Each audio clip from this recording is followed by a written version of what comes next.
Sonia Gandhi ಅಳಿಯನಿಗೆ Bidadi township gift ಹೀಗಂತ ವಿಜಯಪುರದಲ್ಲಿ ಶಾಸಕ ಯತ್ನಾಳ್ ಬಸನಗೌಡ ಪಾಟೀಲ್ ಯತ್ನಾಳ್ ಹೊಸ ಬಾಂಬನ್ನು ಸಿಡಿಸಿದ್ದಾರೆ.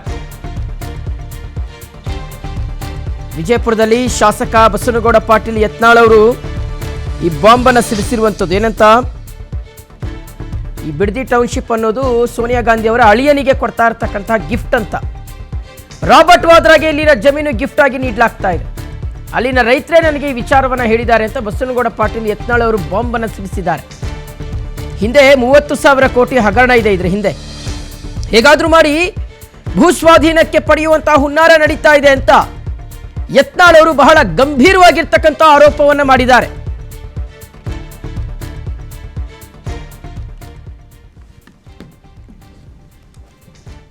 ಸೋನಿಯಾ ಗಾಂಧಿ ಹಳೆಯ ರಾಬರ್ಟ್ ವಾದ್ರಾಗೆ ಒಂದು ದೊಡ್ಡ ಮೊತ್ತದ ಕಾಣಿಕೆಯಾಗಿ ಬಿಡದಿ ಜಮೀನು ಕೊಡೋರು ಅದಾರೆ ಮುಖ್ಯಮಂತ್ರಿ ಮಾಡಿದ್ದಕ್ಕೆ. ಇದು ಭಾಳ ರೈತರು ಹೇಳ್ಯಾರ. ನಾ ಬಿಡದಿಗೆ ಹೋದಂಗೆ ಇವತ್ತು ಮುಂಜಾನೆನೂ ಅಲ್ಲಿ ಒಬ್ಬ ಚೇತನ್ ಶಿವರಾಮೇಗೌಡ ತೊಬ್ಬ ರೈತ ನಾನು ಫೋನ್ ಮಾಡಿದ್ದೆ ಬೆಳಿಗ್ಗೆ. ಅಲ್ಲಿ ಧರಣಿ ಕೂತಿದ್ರು. ಅವ್ರು ಅದೇ ಹೇಳ್ತಾರೆ, ಇದ್ರ ಹಿಂದೆ 30,000 ಕೋಟಿ ರೂಪಾಯಿ ದೊಡ್ಡ ಒಂದು ಹಗರಣ ಇದೆ. ಅದನ್ನು ಏನಾರು ಮಾಡಿ ಅದು ಲ್ಯಾಂಡ್ ಎಕ್ವಿಷನ್ ಮಾಡಬೇಕು, ಅದನ್ನು ರೈತನ ಒಕ್ಕಲೆ ಎಬ್ಬಿಸ್ಬೇಕು.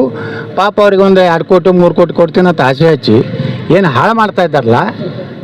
ಈ ಮುಖ್ಯಮಂತ್ರಿಯವ್ರಿಗೆ ಈ ರಾಜ್ಯದ ರೈತರೂ ನೆಮ್ಮದಿ ಇಲ್ಲ, ಸಾಮಾನ್ಯ ಜನನೂ ನೆಮ್ಮದಿ ಇಲ್ಲ. ದಲಿತರ ಮ್ಯಾಗ ದೌರ್ಜನ್ಯ ಅಂತರೂ ಹೆಚ್ಚಾಕೋತ ಹೊಂಟಿದೆ.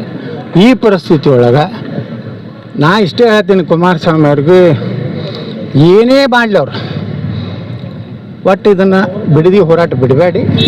ಇದು ಸೋನಿಯಾ ಗಾಂಧಿ ಹಳೆಯ ರಾಬರ್ಟ್ ವಾದ್ರಾಗೆ ಒಂದು ದೊಡ್ಡ ಮೊತ್ತದ ಕಾಣಿಕೆಯಾಗಿ ಬಿಡದಿ ಜಮೀನು ಕೊಡೋರು ಅದಾರೆ ಮುಖ್ಯಮಂತ್ರಿ ಮಾಡಿದ್ದಕ್ಕೆ. ಇದು ಭಾಳ ರೈತರು ಹೇಳ್ಯಾರ. ನಾ ಬಿಡದಿಗೆ ಹೋದಂಗೆ ಇವತ್ತು ಮುಂಜಾನೆನೂ ಅಲ್ಲಿ ಒಬ್ಬ ಚೇತನ್ ಶಿವರಾಮೇಗೌಡ ತೊಬ್ಬ ರೈತ ನಾನು ಫೋನ್ ಮಾಡಿದ್ದೆ ಬೆಳಿಗ್ಗೆ. ಅಲ್ಲಿ ಧರಣಿ ಕೂತಿದ್ರು. ಅವ್ರು ಅದೇ ಹೇಳ್ತಾರೆ, ಇದ್ರ ಹಿಂದೆ 30,000 ಕೋಟಿ ರೂಪಾಯಿ ದೊಡ್ಡ ಒಂದು ಹಗರಣ ಇದೆ. ಅದನ್ನು ಏನಾರು ಮಾಡಿ ಅದು ಲ್ಯಾಂಡ್ ಎಕ್ವಿಷನ್ ಮಾಡಬೇಕು, ಅದನ್ನು ರೈತನ ಒಕ್ಕಲೆ ಎಬ್ಬಿಸ್ಬೇಕು. ಪಾಪ ಅವ್ರಿಗೆ ಒಂದು 2 ಕೋಟಿ 3 ಕೋಟಿ ಕೊಡ್ತೀನಿ ಅಂತ ಆಸೆ ಹಚ್ಚಿ ಏನು ಹಾಳು ಮಾಡ್ತಾ ಇದ್ದಾರೆ.